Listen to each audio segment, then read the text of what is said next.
ನಮಸ್ಕಾರ ಎಲ್ಲರಿಗೂ ಚಕ್ರವರ್ತಿ ಯೂಟ್ಯೂಬ್ ಚಾನಲ್ಗೆ ಸ್ವಾಗತ ಮತ್ತು ಸುಸ್ವಾಗತ. ಸೌಜನ್ಯ ಪರ ಹೋರಾಟಗಾರರಿಗೆ ಚಕ್ರವರ್ತಿ ಮಾಡ್ತಕ್ಕಂಥ ನಮಸ್ಕಾರಗಳು. ಎಲ್ಲರಿಗೂ ನಾಗರ ಪಂಚಮಿಯ ಹಾರ್ದಿಕ ಹಾರ್ದಿಕ ಹಾರ್ದಿಕ ಶುಭಾಶಯಗಳನ್ನು ಚಕ್ರವರ್ತಿಯವರ ಕಡೆಯಿಂದ ಇಡೀ ಕರ್ನಾಟಕ ಜನತೆಗೆ ಹಾಗೂ ನನ್ನ ಸೌಜನ್ಯ ಪರ ಹೋರಾಟಗಾರರಿಗೆ ನಾಗರ ಪಂಚಮಿಯ ಹಾರ್ದಿಕ ಶುಭಾಶಯಗಳು. ವಿಶೇಷವಾಗಿ ಹೆಣ್ಣು ಮಕ್ಕಳ ಹಬ್ಬ.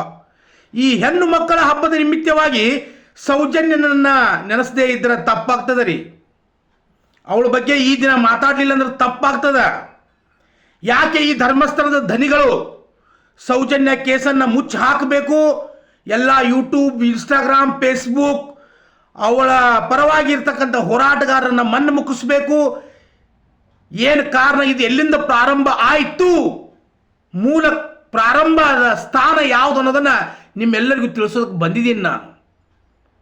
ಅದಕ್ಕಿಂತ ಮುಂಚಿತವಾಗಿ ಅಕಸ್ಮಾತ್ ಆ ಸೌಜನ್ಯ ತಂಗಿ, ತಾಯಿ, ದೇವರ ಸ್ವರೂಪಿ ಅವಳು ಇದ್ದಿದ್ದಾದ್ರೆ ತವರು ಮನೆಗೆ ಪಂಚಮಿ ಹಬ್ಬವನ್ನು ಮಾಡೋದಕ್ಕೆ ಅಕ್ಕಿ ಕೂಡ ಬರ್ತಾ ಇದ್ಲು.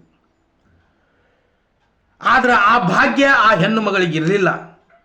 ಸಾವು ಸರ್ವೇ ಸಾಮಾನ್ಯ ರೀ, ಎಲ್ಲರಿಗೂ ಸರ್ವೇ ಸಾಮಾನ್ಯ ಇರ್ತದೆ ಸಾವು. ಆದ್ರೆ ಈ ಅತ್ಯಾಚಾರಕ್ಕೆ ಒಳಗಾಗಿ ಸಾಯುವಂಥದ್ದು ಏನದಲ್ಲ, ಅದು ಆ ಕುಟುಂಬಕ್ಕೆ ತಲೆತಲಾಂತರವಾಗಿ ಉಳ್ಕೊಂಡು ಬಿಡ್ತದೆ ರೀ. ಅದು ಈ ಮನೆಯ ಹೆಣ್ಣು ಮಗಳು ಅತ್ಯಾಚಾರಕ್ಕೆ ಒಳಗಾಗಿ ಸತ್ಲು, ಕೊಲೆಯಾದ್ಲು, ಕೊಂದ್ರು, ಅತ್ಯಾಚಾರಿಗಳಿಗೆ ಶಿಕ್ಷೆ ಆಗಲಿಲ್ಲ. ಇವತ್ತು ಅಷ್ಟೇ ಅಲ್ಲ, ಅವರ ಕುಟುಂಬದ ತಲೆ ಮಾರು ಇರುವವರೆಗೂ ಕೂಡ ಇದು ಶಿಕ್ಕಾರಿ, ಇದು ಒಂಥರ ಗೌರ್ಮೆಂಟ್ ಶಿಕ್ಕಾ ಇದ್ದಂಗೆ ಇದು. ಸೊ ಇದು ಒಳ್ಳೆ ಶಿಕ್ಕಾ ಅಲ್ಲ. ಇದು ಮನಸ್ಸಿಗೆ ಬೇಜಾರಾಗ್ತದೆ ರೀ, ಪ್ರತಿಯೊಂದು ಬೇಜಾರಾಗ್ತದೆ. ಇಲ್ಲಿ ಉಪವಾಸ ಇರ್ತಕ್ಕಂಥ ಹೆಣ್ಣು ಮಗಳು, ದೇವರ ಧ್ಯಾನದಲ್ಲಿರ್ತಕ್ಕಂಥ ಹೆಣ್ಣು ಮಗಳು ಶಾಲೆಯನ್ನು ಮುಗಿಸಿ ಮನೆಗೆ ಬರ್ತಿರ್ಬೇಕಾದ್ರೆ ಹೊತ್ಕೊಂಡು ಹೋಗಿ ಅವಳನ್ನ ಮೃಗಗಳಂತೆ ರೇಪ್ ಮಾಡ್ತಾರಲ್ಲ, ತಿಂದು ತೇಗ್ತಾರಲ್ಲ ಈ ಹಡಿಸಿ 4 ಸೊಳೆ ಮಕ್ಕಳು. ಅಟ್ಲೀಸ್ಟ್ ಬಿಟ್ಟಿದ್ರೆ ಬದುಕೋತಿದ್ರಲ್ಲ ಕೊನೆಗೆ. ಇದು ನನ್ನ ಆಸೆ.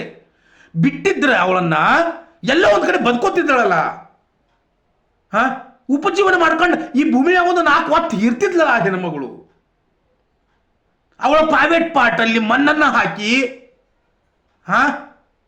ಬೆತ್ತಲೆಯಾಗಿ ಆ ಒಂದು ಅರಣ್ಯ ಪ್ರದೇಶದಲ್ಲಿ ಒಗೆದು ಹೋಗಿದ್ರಲ್ಲ ಈ ಹಡಿಸಿ ಸುಳಿ ಮಕ್ಕಳು ಕಟ್ಟಿ ಹಾಕಿ. ಮತ್ತೆ ಆ ಪ್ರಕರಣವನ್ನು ಒಬ್ಬ ಅಮಾಯಕ ಸಂತೋಷ್ ರಾವ್ನ ಮೇಲೆ ಹಾಕಿ ಅವನನ್ನು ಜೈಲಿಗೆ ಕಳಿಸುವಂತ ಕೆಲಸ ಮಾಡಿದ್ರಲ್ಲ ಲುಚ್ಚ ಹಡಿಸಿ ಸುಳೆ ಮಕ್ಕಳ್ರೆ ನೀವು. ಇಂಥ ಒಂದು ವಿಶೇಷವಾಗಿರ್ತಕ್ಕಂಥ ಕಾರ್ಯಕ್ರಮಗಳು ಬಂದಾಗ ಹೊಟ್ಟಾಗ ಉರಿತದ ರೀ, ನಮಗೆ ಉರಿತದ ಆ ಸೌಜನ್ಯಗಳ ಸಂಬಂಧ. ಯಾಕಂದ್ರೆ ಅವಳ ಸಂಬಂಧ ಸಾವಿರಾರು ನೋಟಿಸ್ಗಳನ್ನ ಎನಿಸುವಂಥ ಪರಿಸ್ಥಿತಿ ಬಂದದ ನಮಗೆ ಇವತ್ತು. ಆದ್ರೂ ಕೂಡ ನಾವೇನು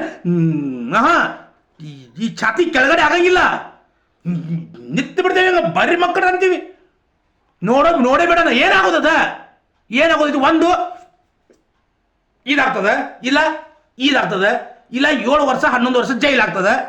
ಇಂಥದ ಏನು ಫಾಲ್ತು ಮಾಡ್ತೀರಿ, ಇಲ್ಲಾಂದ್ರೆ ಆಕ್ಸಿಡೆಂಟ್ ಮಾಡಿ ಕೊಲ್ತೀರಿ. ಹೌದಲ್ಲ? ನಾವು ಎಲ್ಲೆಲ್ಲಿ ಹೋಗ್ತೀವಿ, ಎಲ್ಲೆಲ್ಲಿ ಬರ್ತೀವಿ ಅದನ್ನ ನೋಡ್ಕೊತ್ಕೊಂಡೋದು, ಹಿಂದಿನ ಚೂ ಬಿಡೋದು ನಾಯಿಗಳನ್ನ ಡಮ್ ಅನಿಸ್ಬಿಡೋದು, ಇಂಥ ಮಾಡೋದು. ಹೌದಲ್ಲ? ಕೊನೆಗೆ ಆಗೋದೇನೋ ಸಾವು, 2 ಅಕ್ಷರ ಪದ. ಅದನ್ನ ಬಿಟ್ರೆ ನಿಮ್ಮಂಥ ಷಂಡ್ರಿಗೆ ಮಾಡೋದಕ್ಕೆ ಬೇರೆ ಕೆಲಸನೇ ಇಲ್ಲಲ್ಲ. ಷಂಡ್ ಸುಳೆ ಮಕ್ಕಳು ತಂದು ಅತ್ಯಾಚಾರಗಳು, ಬದ್ಮಾಶ್ ಹಡಿಸಿ ನನ್ನ ಮಕ್ಕಳು ನಿಮ್ಮ ಮನ್ಯಾಗ ನಿಮ್ಮ ಅಕ್ಕಂಗಿಯರ, ನಿಮ್ಮ ತಾಯಂದಿಯರ, ನಿಮ್ಮ ಅಕ್ಕಂಗಿಯರ, ಆಮೇಲೆ ನಿಮ್ಮ ಹೆಂಡತಿಯರ, ನಿಮ್ಮ ಮಕ್ಕಳು, ನಿಮಗೆ ಬೇರೆ ಯಾರೂ ಸಿಗಲಿಲ್ಲ. ಆ ತಾಯಿ ಸೌಜನ್ಯ ಹೆಣ್ಣು ಮಗಳು, ಉಪವಾಸ ಇರ್ತಕ್ಕಂಥ ಹೆಣ್ಣು ಮಗಳನ್ನ ಅತ್ಯಾಚಾರ ಮಾಡಿ ಬರ್ಬರವಾಗಿ ಇವತ್ತು ಪಂಚಮಿ ಹಬ್ಬ ರೀ. ಹೆಣ್ಮಕ್ಳ ಹಬ್ಬ ಜೋಕಾಲಿ ಆಡ್ತಾರ್ರಿ. ನಾಗಪ್ಪ ಹೋಗಿ ಬರ್ತಾರೆ, ಹಾಲು ಇರ್ತಾರ್ರಿ ಹೆಣ್ಮಕ್ಳು. ನೋಡ್ಬೇಕ್ರಿ ಎಷ್ಟು ಶೃಂಗಾರ ಮಾಡ್ಕೊಂಡು ಹೋಗ್ತಾರೆ ಹೆಣ್ಮಗಳು. ಈ ದೇಶಕ್ಕೆ, ಈ ನಾಡಿಗೆ ಒಂದು ಅದೆಂತಾರಲ್ಲ ಸೌಂದರ್ಯ ಅನ್ನೋದು ಎದ್ದು ಕಾಣ್ತದ ಅಂದ್ರೆ ಅದು ಒಂದು ಹೆಣ್ಣಿನಿಂದ ಕಾಣ್ತದ ರೀ. ಅಂಥ ಹೆಣ್ಮಕ್ಳನ್ನ ರೇಪ್ ಮಾಡೋಂಥ ನೀಚ ಕೆಲಸ ಕೇಳ್ತಾರಲ್ಲ ಹಡಿಸಿ ನನ್ನ ಮಕ್ಕಳು. 13 ವರ್ಷ ಆಯ್ತು ಇದು ಸುಪ್ರೀಂ ಕೋರ್ಟ್ ಎತ್ತಿ ಹಿಡಿದ. ಆದ್ರೆ ಪ್ರಾರಂಭ ಎಲ್ಲಿಂದ ಆಯ್ತು? ಈ ಸೌಜನ್ಯಳ ಕೇಸನ್ನ ಹತ್ತಿಕ್ಕತಕ್ಕಂಥ ಕೆಲಸ ಎಲ್ಲಿಂದ ಪ್ರಾರಂಭ ಆಯ್ತು? ಇದು ಮೂಲ ಎಲ್ಲಿಂದ ಪ್ರಾರಂಭ ಆಯ್ತಪ್ಪ ಅಂದ್ರೆ SDM ಕಾಲೇಜಿನಿಂದ ಪ್ರಾರಂಭ ಆಯ್ತು. ಯಾವಾಗ ಸೌಜನ್ಯಳ ಮೇಲೆ ಅತ್ಯಾಚಾರ ಆಯ್ತಲ್ಲ, ಒಬ್ಬಳು ವಿದ್ಯಾರ್ಥಿನಿ ಹೇಳಾಕತ್ತಿದ್ಲು. ಅವಳ ಒಂದು ಆಡಿಯೋಗಳನ್ನ ಕರೆಕ್ಟಾಗಿ ಕೇಳಿಸ್ಕೊಳ್ತಾ ಇದ್ದೆ ನಾನು ನಿನ್ನೆ. ಆ ವಿದ್ಯಾರ್ಥಿನಿ ಹೇಳ್ತಾ ಇದ್ಲು, ಮಾಜಿ ವಿದ್ಯಾರ್ಥಿನಿ ಅವಳು, ಸೌಜನ್ಯಳ ಅತ್ಯಾಚಾರ ಆದ ತಕ್ಷಣ ಕಾಲೇಜಿನಲ್ಲಿ ಯಾರಾದರೂ ಸೌಜನ್ಯ ಅಂದಿದ್ದ ತಕ್ಷಣ ಅವರು TCಯನ್ನು ಕಿತ್ತು ಕೊಟ್ಟು ಮನೆ ಕಳ್ಸ್ಯಾರಂತರಿ. ಕಾಲೇಜ್ನಾಗಂತೂ ವೀರೇಂದ್ರ ಹೆಗಡೆ ಇರಂಗಿಲ್ಲ, ಕಾಲೇಜ್ನಾಗಂತೂ ಹರ್ಷೇಂದ್ರ ಜೈನ್ ಇರಂಗಿಲ್ಲ, ಕಾಲೇಜ್ನಾಗ ಇವ್ರು ಯಾರು ಇರಂಗಿಲ್ಲ. ಹಾಗಾದ್ರೆ ಕಾಲೇಜಿನ ವಿದ್ಯಾರ್ಥಿಗೆ TC ಕೊಟ್ಟು ಕಳಿಸಿದವ್ರು ಯಾರು? ಅಲ್ಲಿರ್ತಕ್ಕಂಥ ಶಿಕ್ಷಕರೇ ಕೊಡಬೇಕು, ಸಿಬ್ಬಂದಿ ವರ್ಗದವರೇ ಕೊಡಬೇಕು. ಅಂದ್ರ ಸೌಜನ್ಯದ ಕಾಳಜಿ ಅಲ್ಲಿರ್ತಕ್ಕಂಥ ಶಿಕ್ಷಕರಿಗೂ ಇಲ್ಲ, ಅಲ್ಲಿರ್ತಕ್ಕಂಥ ಸಿಬ್ಬಂದಿ ವರ್ಗಕ್ಕೂ ಇಲ್ಲ. ಅಂದ್ರೆ SDM ಕಾಲೇಜ್ದವ್ರಿಗೆ ನಾಚಿಕೆ ಆಗ್ಬೇಕ್ರಿ, ನಾಚಿಕೆ ಆಗಬೇಕು ಈ ಶಿಕ್ಷಕರ ವೃಂದಕ್ಕೆ, ಸಿಬ್ಬಂದಿ ವೃಂದಕ್ಕೆ.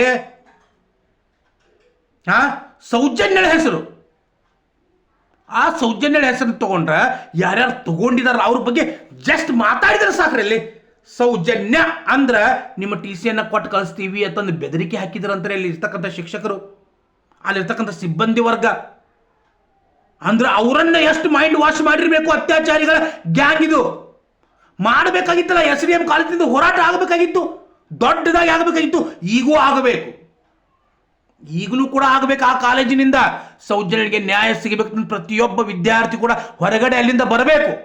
ಹೌದು, ಈ ಕಾಲೇಜಿನ ಮಾಜಿ ವಿದ್ಯಾರ್ಥಿನಿಗೆ ಅತ್ಯಾಚಾರ ಆಗಿದೆ, ನ್ಯಾಯ ಸಿಗಲಿ ಅಂತ ಬರಲಿ ಹೊರಗಡೆ. ಮಿಸ್ಟರ್ ವೀರೇಂದ್ರ ಹೆಗಡೆ ಅವರೇ, ಆ SDM ಕಾಲೇಜಿನ ಎಲ್ಲಾ ವಿದ್ಯಾರ್ಥಿಗಳನ್ನ ಒಂದ್ಸಾರಿ ಕಳಿಸ್ರು ನನ್ನ ಹೋರಾಟಕ್ಕೆ, ನೋಡೋಣ ಸೌಜನ್ಯ ತಂಗಿಗೆ ನ್ಯಾಯ ಸಿಗ್ತದ ರೀ. ಆದ್ರ ನೋ, ಅಲ್ಲಿರ್ತಕ್ಕಂಥ ಸಿಬ್ಬಂದಿ ವರ್ಗ ಕಳಿಸೋದಿಲ್ಲ ಅವ್ರನ್ನ. ಯಾಕಂದ್ರ ಸೌಜನ್ಯಳ ಹೆಸರು ಯಾರ್ಯಾರು ತಗೊಂಡಿದಾರಲ್ಲ ಅವ್ರದ್ದೆಲ್ಲರದು ಕೂಡ TCಯನ್ನು ಕೊಟ್ಟ ಮನೆಗೆ ಕಳಿಸಿ ಆಗ್ಯದ. ಭಯ ರೀ, ಬರೀ ಆ ಕಾಲೇಜಿನಲ್ಲಿರ್ತಕ್ಕಂಥ ವಿದ್ಯಾರ್ಥಿಗಳಿಗೆ ಮಾತ್ರ ಭಯ ಇಲ್ಲ. ಆ ಕಾಲೇಜಿನಲ್ಲಿರ್ತಕ್ಕಂಥ ವಿದ್ಯಾರ್ಥಿಗಳು ಯಾರಾದರೂ ನನ್ನ ವಿಡಿಯೋವನ್ನು ನೋಡ್ತಾ ಇದ್ರೆ ದಯವಿಟ್ಟು ಕಮೆಂಟ್ ಮಾಡ್ರಿ, ನನಗೆ ಕಮೆಂಟ್ ಮಾಡ್ರಿ. ಕೇವಲ ಕಾಲೇಜ್ ಅಷ್ಟೇ ಅಲ್ಲ, ಅಲ್ಲಿರ್ತಕ್ಕಂಥ ಇಡೀ ಗ್ರಾಮಸ್ಥರನ್ನ ಮೇಲೆ ದಬ್ಬಾಳಿಕೆ ಮಾಡಿ ಭಯದ ವಾತಾವರಣವನ್ನು ಸೃಷ್ಟಿ ಮಾಡಿ ಸೌಜನ್ಯಳ ಹೆಸರನ್ನು ಎತ್ತದೇ ಇರ್ತಕ್ಕಂಥ ಒಂದು ಪರಿಸ್ಥಿತಿಯನ್ನು ನಿರ್ಮಾಣ ಮಾಡಿದ್ರು. ಇವತ್ತಿಗೆ ಈ ಯೂಟ್ಯೂಬ್ಗಳನ್ನು ಬಂದ್ ಮಾಡೋದು, ಇನ್ಸ್ಟಾಗ್ರಾಮ್ಗಳನ್ನು ಬಂದ್ ಮಾಡೋದು, ಫೇಸ್ಬುಕ್ಗಳನ್ನು ಬಂದ್ ಮಾಡ್ತಾ ಇದ್ದೀರಲ್ಲ, ನೋಡ್ರಿ ನೀವು ದುನಿಯಾ ಮಾಡ್ಕೊಳ್ರಿ, ನೀವು ದುನಿಯಾ ಮಾಡ್ಕೊಳ್ರಿ. ಆದ್ರೆ ಸೌಜನ್ಯ ಹೋರಾಟ ಯಾವತ್ತೂ ಕೂಡ ನಿಲ್ಲೋದಿಲ್ಲ. ತಕ್ಕ ಶಿಕ್ಷೆ ಆಗೋದು. ನೀವು ವೀಲ್ ಚೇರ್ ಮ್ಯಾಗಿದ್ರು ಅಷ್ಟೇ, ನೀವು ಬೆಡ್ ಮ್ಯಾಗಿದ್ರು ಅಷ್ಟೇ, ನೀವು ಇನ್ನೇನು ಕೊನೆ ಕ್ಷಣದಾಗ ಸಾಯಾವ್ರದೇನಂದ್ರು ಕೂಡ ಸೌಜನ್ಯರಿಗೆ ನ್ಯಾಯ ಸಿಗ್ತದ. ನಿಮಗೆ ಶಿಕ್ಷೆ ಅನುಭವಿಸ್ತೀರಿ. ನೀವು ಯಾವುದೇ ಸ್ಟೇಜ್ನಾಗಿರಿ, ನೀವು ದಯಾಮರಣ ಕೇಳ್ರಿ, ನೀವು ರಾಷ್ಟ್ರಪತಿ ಕಡೆ ಹೋಗಿ ಬರ್ರಿ, ನೀವು ದರಿದ್ರ ಚಾನೆಲ್ಗಳ ಕೂತ್ಕೊಂಡು ನಿಂತ್ಕೊಂಡು ಹೋಗ್ಕೊಳ್ರಿ, ನೀವು ದುನಿಯಾ ಮಾಡಿದ್ರು ಕೂಡ ಸೌಜನ್ಯರಿಗೆ ನ್ಯಾಯ ಸಿಗ್ತದ. ಅವಳಿಗೆ ನ್ಯಾಯ ಕೊಡಿಸೋವರಿಗೂ ಕೂಡ ನಾವು ಯಾರೂ ನಿಲ್ಲೋದಿಲ್ಲ. ನೀವು ಯೂಟ್ಯೂಬ್ ಬಂದ್ ಮಾಡಿದ್ರೆ ನಾವು 10 ಯೂಟ್ಯೂಬ್ ಕ್ರಿಯೇಟ್ ಮಾಡ್ತೀವಿ. ನೀವು 10 ಮಂದಿಗೆ ಶಿಕ್ಷೆ ಕೊಟ್ರೆ ಇನ್ನೂ 10 ಮಂದಿ ಹುಟ್ಟುತ್ತಾರ. ಮನೆಗೆ ಒಬ್ಬೊಬ್ಬರು ರಾಯಣ್ಣಾದಾರೆ ನಮ್ಮ ಉತ್ತರ ಕರ್ನಾಟಕದಲ್ಲಿ. ಒಬ್ಬ ಚಕ್ರವರ್ತಿ ಬಾಯಿ ಮುಚ್ಚೋದಕ್ಕೆ ಪ್ರಯತ್ನ ಮಾಡಿದ್ರೆ 100 ಜನ ಚಕ್ರವರ್ತಿಗಳು ಹುಟ್ಕೋತಾರೆ ಇಲ್ಲಿ. ಅದು ನಿಮಗೆ ಇನ್ನೂ ಗೊತ್ತಿಲ್ಲ, ಅದನ್ನ ಅರ್ಥ ಮಾಡ್ಕೊಳ್ರಿ. ಸೌಜನ್ಯರಿಗೆ ನ್ಯಾಯವನ್ನ ಕೊಡಿಸೋದಕ್ಕೆ ನಾವೆಲ್ಲರೂ ಕೂಡ ಶ್ರಮ ವಹಿಸ್ತೀವಿ ಮತ್ತು 100% ಅವಳಿಗೆ ನ್ಯಾಯವನ್ನು ಕೊಡಿಸ್ತೀವಿ. ಅದೇನು ಶಂಟ ಹರ್ಕೊಳ್ಳೋದೈತಲ್ಲ, ಹರ್ಕೊಂಡು 12 ಮಾಡ್ಕೊಳ್ರಿ, ಇಲ್ಲ ಹರ್ಕೊಂಡು ಕುತ್ತಿ ಕಟ್ಕೊಂಡು ಉರ್ಲಾಕೊಂಡು ಸಾಯೋಗ್ರಿ, ಇಲ್ಲ ಶಿವ್ಡ್ ಕಟ್ಟಿ ಸಂತ್ಯಾಗ ಮಾರೋಗ್ರಿ. ಮತ್ತೆ ಬರ್ತೀನಿ. ಜೈ ಹಿಂದ್, ಜೈ ಕರ್ನಾಟಕ.